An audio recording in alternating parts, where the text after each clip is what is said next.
আজ জোড়া সভা অভিষেক বন্দ্যোপাধ্যায় দার্জিলিং এ গোপাল লামার সমর্থনে তিনি সভা করবেন। পাশাপাশি মালদা দক্ষিণে সেখানেও সভা করার কথা রয়েছে অভিষেক বন্দ্যোপাধ্যায়।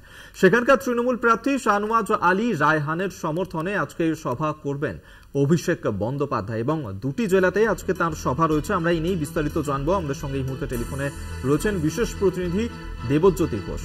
দেবজ্যোতি, দার্জিলিং অত্যন্ত গুরুত্বপূর্ণ, যেখানে বিজেপির শক্ত ঘাঁটি, সেখানে একদিকে যেমন আজ সভা করতে চলেছেন অভিষেক বন্দ্যোপাধ্যায়, পাশাপাশি মালদা দক্ষিণ সেখানেও আজকে সভা রয়েছে অভিষেকের।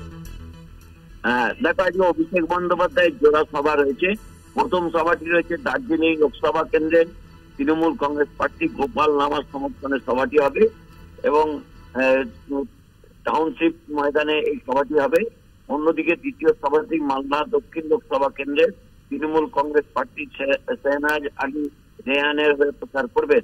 তবে উত্তরবঙ্গে তৃণমূল কংগ্রেস নেতৃত্ব বেশ কয়েকদিন ধরে কর্মসূচি করছেন, বিশেষ করে অভিষেক বন্দ্যোপাধ্যায় এবং মমতা বন্দ্যোপাধ্যায়।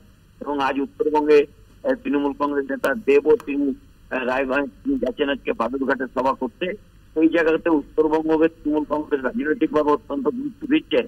আর অন্যদিকে মমতা বন্দ্যোপাধ্যায়ের আজকে দুটি সভা রয়েছে, একটি সভা দক্ষিণবঙ্গে রয়েছে বর্ধমানে এবং আরেকটি সভা রয়েছে উত্তরবঙ্গে।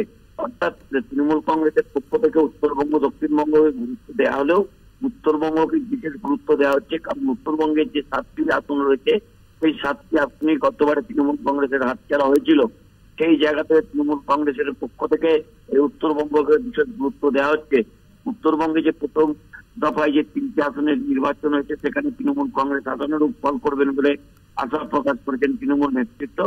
এবং 26 তারিখ দ্বিতীয় পর্বের যে নির্বাচন আছে সেখানেও তৃণমূল কংগ্রেস অত্যন্ত গুরুত্ব সহকারে তারা প্রচার কর্মসূচি করছেন।